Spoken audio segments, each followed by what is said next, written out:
Hi there, welcome to my channel. My name is Estefania, and in this video, I would love to share how I quit the 9 to 5 corporate lifestyle in exchange for more of a freelancer, digital nomad, remote worker kind of lifestyle and how you can do the same. So if you're interested, keep watching. First thing I did before I quit my 9 to 5 job was make sure I had other sources of income and that I wasn't relied on my salary anymore to live my lifestyle. So, for example, in my case, before I decided to quit my job as a product designer in my former company, I ensured I had other clients. In this case, I'd apply for a platform called Design Lab, which basically is a UX design bootcamp where I could mentor students and charge them by the hour. The good thing about this platform is I was also able to mitigate the risk because I had multiple students. So even if, let's say, a student didn't want to continue the course or they drop out of the bootcamp, I still had other students that I could coach. So I didn't have to rely on my former employer's salary. The other thing that was happening at that time is I was already taking steps to move to Spain. So I wanted again to make sure I wasn't dependent in just one income revenue stream. So at that time, I was considering applying for a student visa in Spain. So the student visa allows you to work a certain amount of hours in Spain. So if crap hits the fan and the worst comes to worst, and I for some reason couldn't maintain my lifestyle by coaching and mentoring students, I could still get a part-time job in Spain, which allowed me to balance my accounts. So, the first thing you want to do before you quit your job is make sure that you have money coming from other sources of income as opposed to your former employer. There is a few ways you can do this.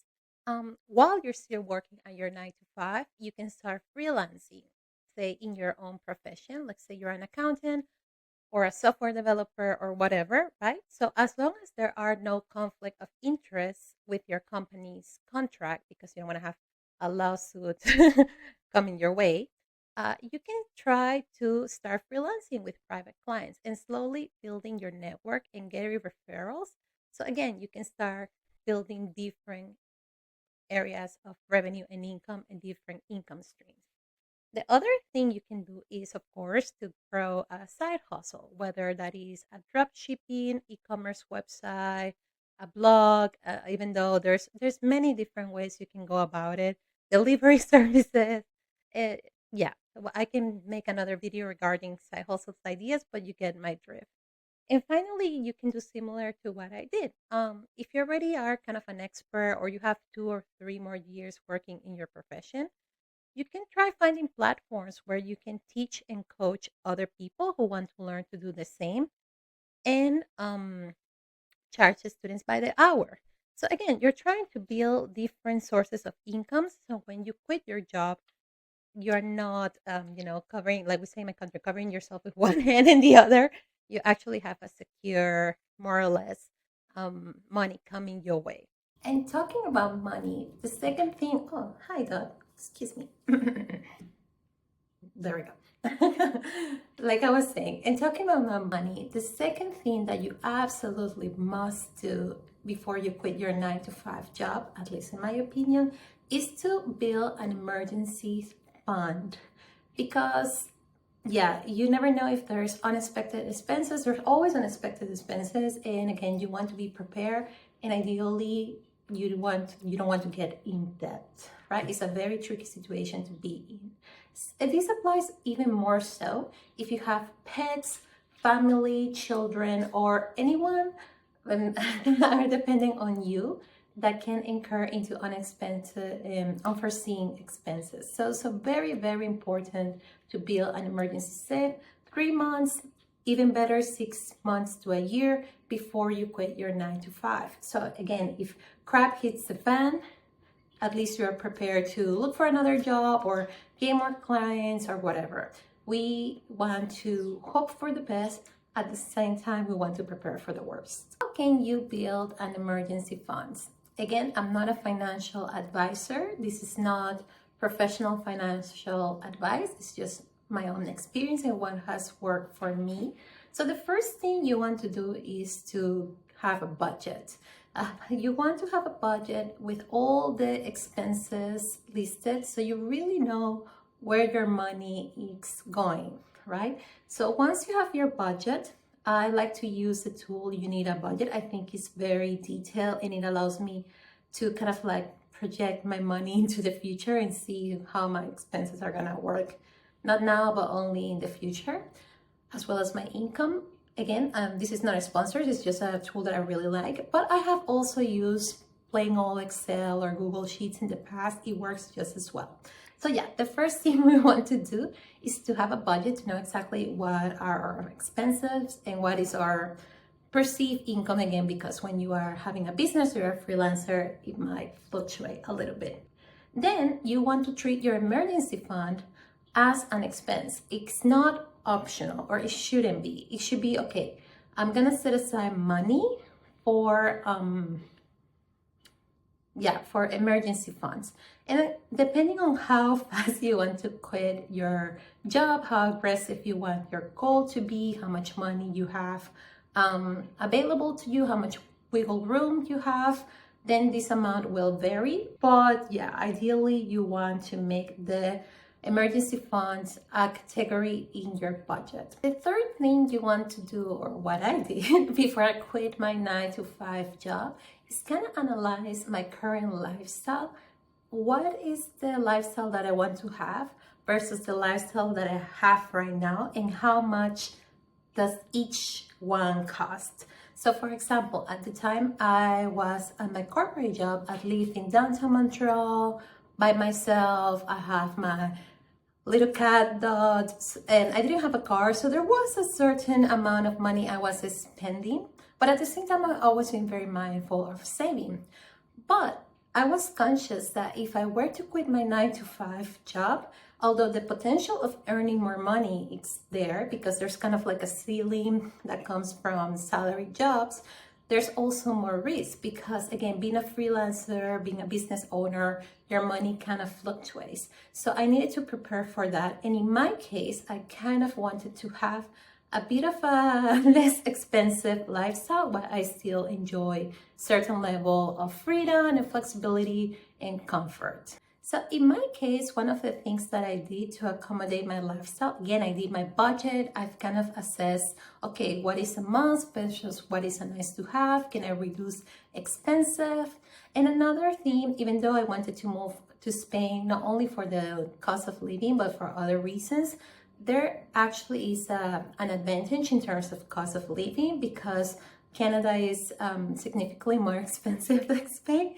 And although I do understand that gentrification and like rich or wealthy or whatever, and digital nomads moving to locations where there is a lower cost of living can impact local communities, I understand that it's an issue, so I don't say this lightly. There is other ways that digital nomads can work and live responsible in this community, so they can contribute to them without affecting the locals too much. But that is for another video.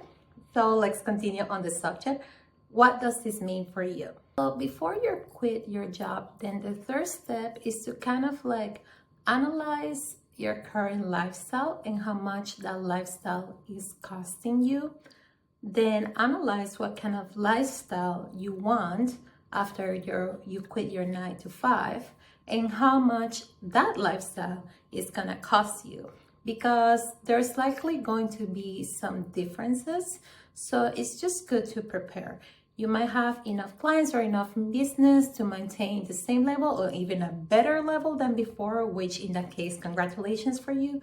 But if you foresee like a little bit of fluctuation or a bit of downfall in your money, especially if you are starting with your business or you're freelancing, then there's some things you can do to kind of like adjust your lifestyle a little bit.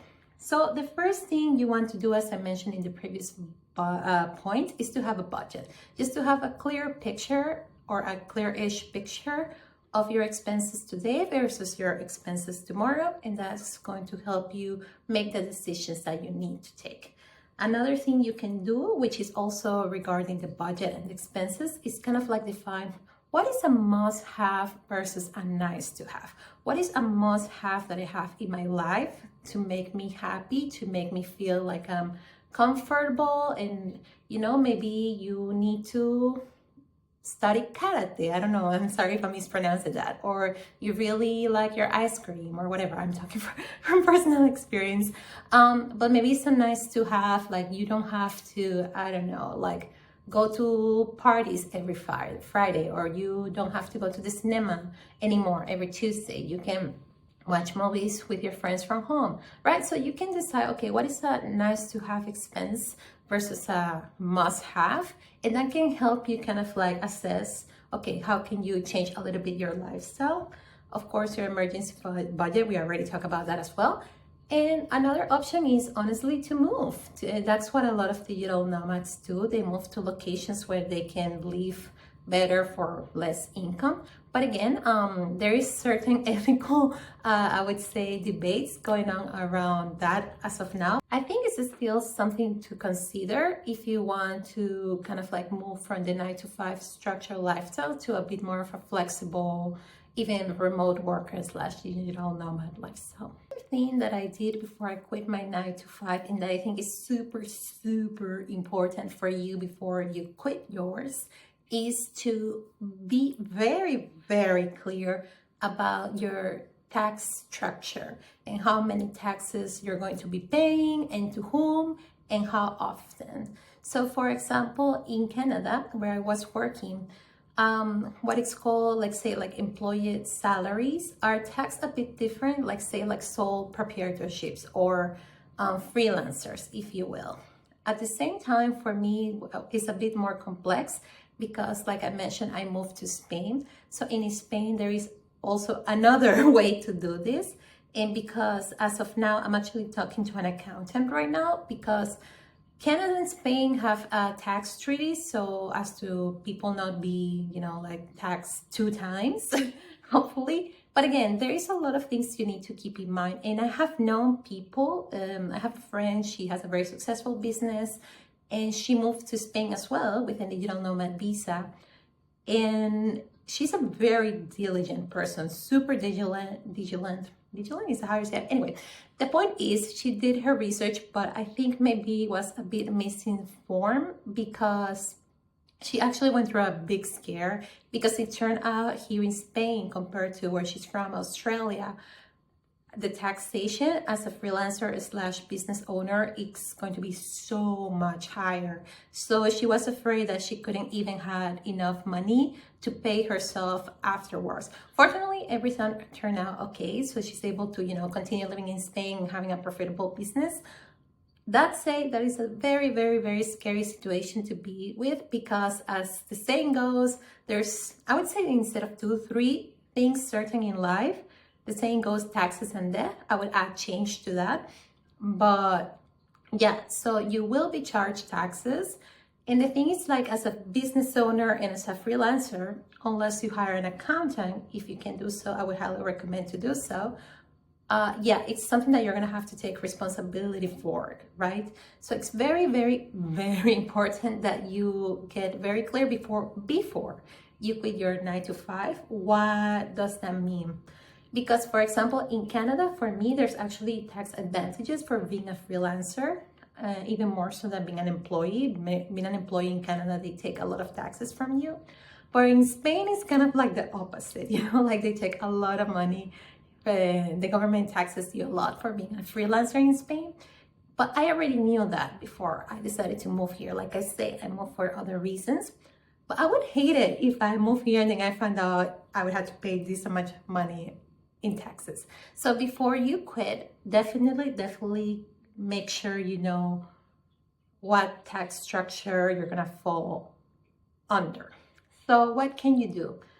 Get a certified accountant in whichever place or places you're planning to work from, to kind of like let you know what's up, right? And some of the questions you want to know is, for example, how much will you be taxed and how often? Very important. For example, in Canada, we're only taxed once a year. In Spain, we're taxed, let's say 4 times a year, right? So it's a bit different. I believe in the States it's similar, if I'm not mistaken. Then you can ask your accountant, what are some strategies that can legally is the key word here, help you save taxes, right? And if you are like me, like you're working or you have tax residency in different countries, are you entitled to double taxation, right? So how does international tax might work for you? So those are very, very important things to know before you quit your 9 to 5. Another thing you want to do before you quit, and that I did actually in some cases before quitting, is don't burn your bridges. Of course, each situation is different, each workplace is different. The workplace where I was working from is not like, actually it was a very good job and it was a good workplace. It was just that it wasn't aligned with my vision for my life. I don't think I want to spend the rest of my life working in corporate. So, but that's just my personal decision. So even though if the workplace was good, it's not what I wanted. But I didn't burn the bridges. Like, I built myself a good reputation there. I did my work, and that's why when I actually quit my job, my boss was like, hey, don't just go, let us work as a contractor. Like, I'll hire you as a contractor and you'll be, like pool when we need you for a project. And that's actually really helped me in here in Spain, because again, it's another source of income. This is not the first time that happened to me. I quit for another job previously to move to Spain, actually, on that occasion as well. That was many years ago. But two former colleagues, so my previous boss from that job and another colleague, reached out to me in separate occasions to hire me for projects as freelancer. So even though if you have the temptation, and again, I don't know your situation, maybe it's different because your workplace was really toxic, but instead of going like, I quit, bye-bye suckers, or whatever, I don't know. I would suggest try to keep ties friendly, maybe even offer the idea of working as a contractor, right? Like if they ever need like extra help. And it might surprise you in the future because you might just get future projects with former employees. The other thing you want to keep in mind before quitting your job, and it's you kind of have to make peace with the idea that change is going to be constant in your life, and you kind of have to embrace the changing tides. What do I mean by this?